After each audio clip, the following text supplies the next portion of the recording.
মিনিটে তৈরি করে ফেললাম হাতে মাখিয়ে আস্ত চিংড়ি শুটকি ভর্তা। তো কেমন হয়েছে অবশ্যই জানাবেন। আমি 5 মিনিটে আপনাদেরকে হাতে মাখিয়ে চিংড়ি শুটকির ভর্তা রেসিপি শেয়ার করব। ফুল ভিডিওটি দেখতে থাকেন, অনেক ভালো লাগবে। শুধু 5 মিনিটে তৈরি করে নেব। এটা দেখেন, এখানে আমি গুঁড়া চিংড়ি শুটকি নিয়েছি। এগুলো ভালো করে বেছে পরিষ্কার করে নিয়েছি। ঠিক আছে, আপনারা চাইলে কিন্তু পরিষ্কার করে নিতে পারেন, মানে শুটকিটা ধোয়ার আগে বা ভেজে নেওয়ার আগে। আর এখানে যে যা কিছু উপকরণ লাগে সেগুলো রেডি করে নিয়েছি। এখন হচ্ছে আগে আমি চিংড়ি শুটকিটা ভেজে নেব।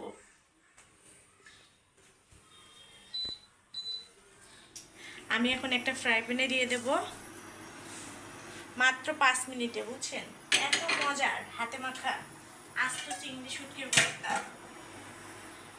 কম বেশি কিন্তু আমরা মেয়ে মানুষরা চিংড়ি শুটকি ভর্তা বেশি পছন্দ করি।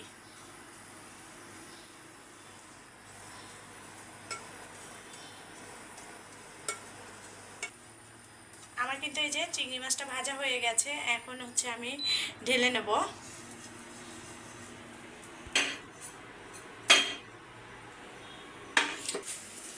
আপনারা চাইলে কিন্তু শুটকিটা আবার তেলও ভাজতে পারেন, ভালো করে ধুয়ে পরিষ্কার করে নিয়ে।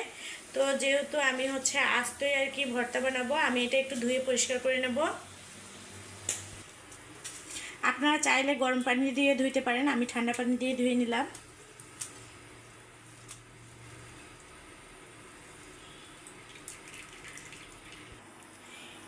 এখন আমি দিয়ে দেবো সয়াবিন তেল। আমি এখন আগে শুকনো মরিচগুলো ভেজে নেব।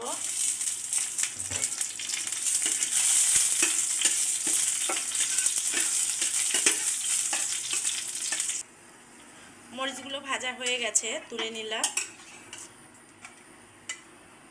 এরপর আমি এই যে কিছু রসুন আর পেঁয়াজ কুচি ভেজে নেব।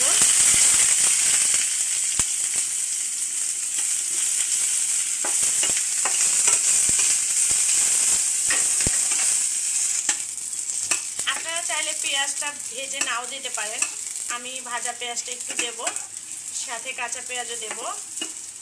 তো আস্ত চিংড়ি মাছ হাতে মাখিয়ে মানে ভর্তা বানালে ভীষণ মজার হয়। তো আমি এটা কিন্তু 5 মিনিটেই তৈরি করে নিচ্ছি।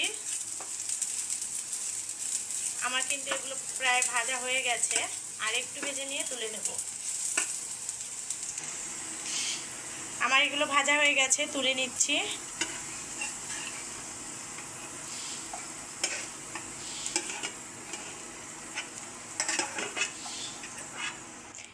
এখন আমি চিংড়ি শুটকিগুলো আবারও হচ্ছে তেলে ভেজে নেব।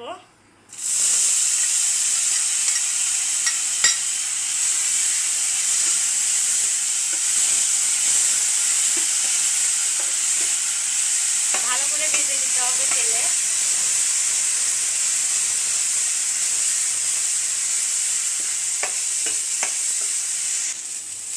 যাদের মুখে একদম রুচি নেই, জ্বর এসেছে, কিছু খেতে পারছেন না, তারা কিন্তু ঝটপট 5 মিনিটে চিংড়ি শুটকির ভর্তাটা তৈরি করে নিতে পারেন হাতে মাখিয়ে। তো আমার কিন্তু এগুলো যে দেখেন ভাজা হয়ে গেছে, এখন আমি নামিয়ে নেব। এই তো ভাজা হয়ে গেছে। এখন আমি হাতে আগে মাখিয়ে নেব রসুন, পেঁয়াজ, মরিচ। এখন হচ্ছে মরিচগুলো আগে আমি মেখে নেব।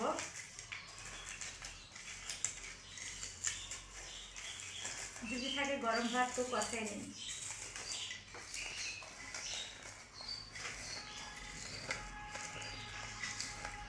মরিচগুলো মাখা হয়ে গেছে, এখন আমি রসুন আর পেঁয়াজগুলো নেব।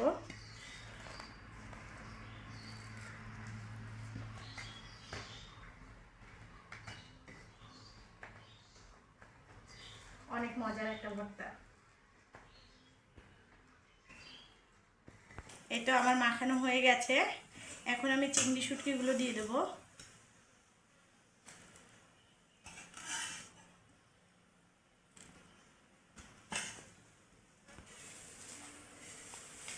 এখন আমি হাতের সাহায্যে মাখিয়ে নেব। বাটাবাটির ঝামেলা ছাড়াই কিন্তু ভর্তাটা বানিয়ে নিলাম। দেখতেই কিন্তু অনেকটা লোভনীয় হচ্ছে মনে, এই দেখেন।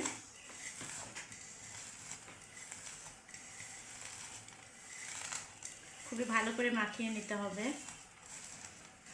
এরপর কাঁচা পেঁয়াজ দিয়ে দেবো।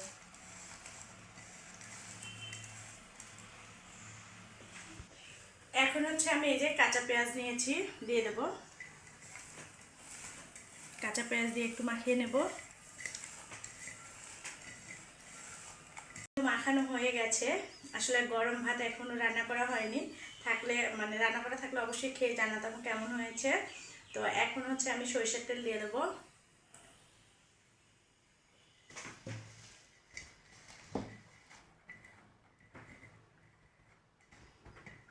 এটা দেখেন খুবই লোভনীয় একটা ভর্তা বানিয়ে নিলাম। তো আমি একটু লবণ চেক করে দেখবো আসলে লবণ হয়েছে কিনা। এই যে বিসমিল্লাহ, অনেক মজার একটা ভর্তা হয়েছে, বুঝছেন? আর দেখেন